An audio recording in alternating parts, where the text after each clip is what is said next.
Allez, Samuel, tu crois en toi, c'est parti. Allez, allez. Bonjour. Bonjour. C'était pour faire des vidéos et pour qu'on soit plein, avec beaucoup pour faire des bérets rouges. Mais si vous n'avez pas, même bleu, c'est bon. Hein. Non, c'est pas bon, c'est pas bon. Allez, j'abandonne.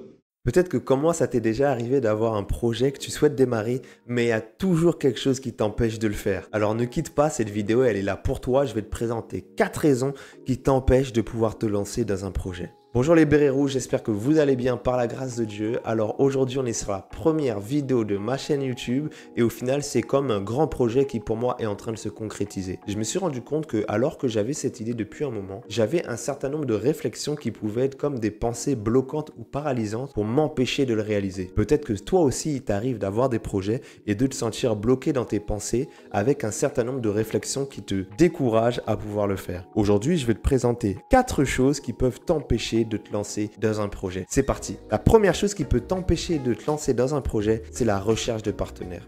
Tu sais, il arrive parfois que tu as un projet qui est bon, mais tu as besoin d'avoir l'adhésion d'autres personnes pour pouvoir entrer dedans. Tu as l'impression que tu ne peux pas le réaliser seul et tu te dis certainement que tu as besoin d'aide, que tu as besoin de soutien, que tu as besoin de partenaires ou de collaborateurs. C'est ici la première chose qui t'empêchera de le réaliser. C'est de ne rien faire tant que tu n'as pas trouvé les bons partenaires. Alors oui, c'est vrai, la Bible nous parle du fait que travaillons ensemble, nous pourrons atteindre plus de résultats. J'en suis convaincu aussi. La Bible, c'est vrai, dit qu'il n'est pas bon que l'homme soit seul et que Dieu lui a fait une aide semblable. Mais tu remarqueras que Dieu, dans sa sagesse, constate qu'il n'est pas bon que l'homme soit seul, mais pourtant, il a quand même formé l'homme seul avant de former la femme. Pour nous faire comprendre que nous avons besoin des uns et des autres, mais que nous pouvons aussi commencer à entrer dans notre mission sans une aide semblable. Adam a commencé à entrer dans sa mission alors que Ève n'était pas là.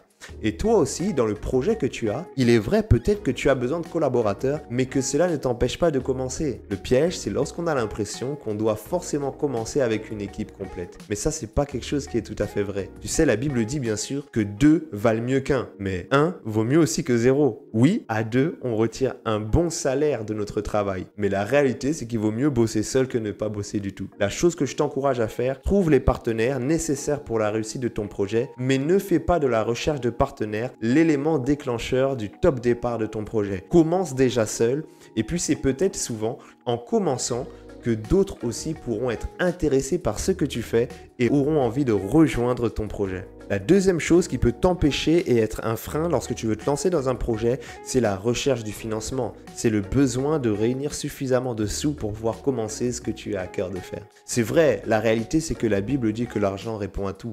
Et plus on aura d'argent, plus on aura la capacité de faire des projets innovants, impactants et on aura la possibilité de faire des grandes choses. Mais est-ce réellement une limite lorsque nous n'avons pas encore les sous ? En réalité, pas toujours. Il y a beaucoup de projets qui peuvent commencer dans une phase embryonnaire sans beaucoup de budget. Alors, le jour où nous aurons le budget, nous ferons des grandes choses. Mais encore une fois, que le budget ne nous empêche pas de pouvoir commencer. Lorsque nous étudions la Bible, nous voyons un Dieu qui nous parle de processus et de faire les choses de manière graduelle. Ainsi, la Bible nous encourage à ne pas mépriser les faibles commencements. Il est possible de commencer faiblement, mais de grandir. Et ça, c'est quelque chose de très important. Vous savez, la Bible nous parle aussi d'être fidèles dans les petites choses pour ensuite vivre les grandes choses. Le piège, c'est lorsque nous cherchons à commencer directement grand. Nous cherchons souvent un budget important avant de commencer un projet et nous nous limitons à notre poche et à notre ressource financière parce que nous voulons commencer à un certain niveau. Acceptons parfois de réduire un peu les objectifs, mais de quand même commencer. Il est préférable de commencer et de grandir plutôt que de ne jamais commencer. Parfois, l'argent, encore une fois, viendra lorsque nous aurons commencé à montrer aux hommes et à montrer à Dieu que nous sommes déterminés. Et ça, c'est quelque chose qui est très important. Cherche les sous, mais n'attends pas d'avoir réuni forcément toute la somme nécessaire pour commencer grand.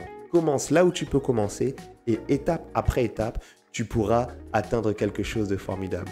Lorsque tu regardes aujourd'hui beaucoup des grandes entreprises qui influencent le monde aujourd'hui, ce sont parfois les entreprises qui ont commencé avec un budget qui était limité et qui ont commencé avec des ressources qui étaient limitées. La troisième chose qui peut être un frein et t'empêcher de te lancer dans ton projet, c'est le regard des autres. Combien nous avons parfois besoin d'encouragement, combien nous avons parfois besoin d'une personne qui croit en nous et qui nous encourage. La réalité, c'est qu'il arrive parfois que nous sommes freinés parce que nous avons peur du qu'en dira-t-on. Nous avons peur que notre projet ne rencontre pas l'adhésion des autres. Est-ce que je suis contre les sondages et les enquêtes de terrain? Non. Mais la réalité, c'est qu'il arrive parfois que nous cherchions à anticiper beaucoup trop la réussite d'un projet avant de nous lancer dedans. L'entrepreneuriat et un projet de manière générale comprend toujours une part de mystère et d'audace qui nous permettra de pouvoir entrer. On n'aura jamais forcément réuni 100% des éléments nécessaires à la certitude de la réussite d'un projet. Mais pourtant, nous y allons quand même parce que nous sommes armés d'audace. Arme-toi d'audace aussi par rapport à ton projet. Très souvent, il arrive aussi que nous puissions nous attacher au regard des autres alors que ces personnes n'ont pas la même vision que nous. Ils n'ont pas les mêmes expériences que nous. Ils n'ont pas la même histoire que nous. Nous cherchons parfois à présenter nos projets en 5 minutes. On fait des pitchs de 2 minutes à une personne pour qu'elle puisse comprendre notre projet sur lequel nous avons réfléchi et bossé depuis des mois et des années. Comment une personne qui entend ton projet en 2 minutes pourra émettre un jugement de qualité sur un projet que tu bosses depuis des mois? Alors tu ne peux pas limiter ton projet à ce qu'une personne te dira après avoir écouté ton projet en 2 minutes. Tout le monde n'a pas le même fardeau, la même vision. Tout le monde n'a pas reçu la même compréhension des choses que toi tu as. Parfois, tu te limites au regard des autres alors que tu t'adresses à des personnes qui n'ont pas la même vision des choses que toi, qui n'ont pas le même regard que toi et donc qui n'évalueront pas ton projet de la même manière que toi. Si tu es convaincu de ton projet, lance-toi. N'aie pas peur du regard des autres et du qu'en dira-t-on. La 4e chose qui nous empêche de nous lancer dans un projet, c'est la peur de l'échec. Lorsque nous voulons réaliser un projet, l'un des éléments freins, c'est la crainte d'échouer et de ne pas réussir. En réalité, la crainte d'échouer et la crainte de ne pas réussir sont rendues problématiques lorsque nous confondons 2 notions importantes. La notion du projet et la notion de la vision. En réalité, le projet n'est pas la vision et la vision n'est pas le projet. Mais lorsqu'on fusionne les deux, on peut être paralysé et bloqué dans la réussite et dans le lancement de notre projet. Pourquoi? Parce que celui qui confond les deux aura l'impression que s'il rate son projet, il va rater sa vision. S'il rate son projet, il n'accomplira pas la vision qu'il a. Alors que le projet n'est qu'une action que nous posons dans le but d'atteindre la vision. Je peux rater un projet, ça n'enlève pas le fait que je suis en route vers la vision que j'ai. Et c'est ainsi d'ailleurs que lorsque nous dissocions les deux, nous comprenons que même l'échec dans un projet peut nous propulser vers la réussite de la vision. Pourquoi? Parce que nous avons appris. Un homme sage disait que moi je ne perds jamais. Soit je gagne ou soit j'apprends. Lorsque tu apprends à dissocier les deux, tu comprends qu'en réalité, la vision s'accomplira en son temps. Le projet, c'est une tentative d'atteinte de la vision. Peut-être que cette tentative réussira, peut-être aussi qu'elle sera infructueuse, mais ça ne remet pas en doute la capacité que j'ai un jour à atteindre cette vision. Tu peux te lancer dans un projet qui te tient à cœur parce que même si ce projet échoue, ça ne remet pas en cause le fait que tu pourras accomplir cette vision un jour. Certaines personnes pensent que s'ils échouent le projet, ils ne réussiront jamais. Ils ont l'impression que s'ils échouent ce projet, c'est qu'ils n'y arriveront pas. Certaines personnes se disent que ce projet, c'est leur seule tentative, c'est leur seule chance d'atteindre la vision. Or, la vie est longue et les tentatives pourront se multiplier au fur et à mesure que nous aurons les opportunités de la vie qui se présenteront devant nous. Voilà, 4 choses qui t'empêchent de pouvoir te lancer dans ton projet. Réfléchis et médite par rapport à ça et lance-toi dans ce que tu as à cœur.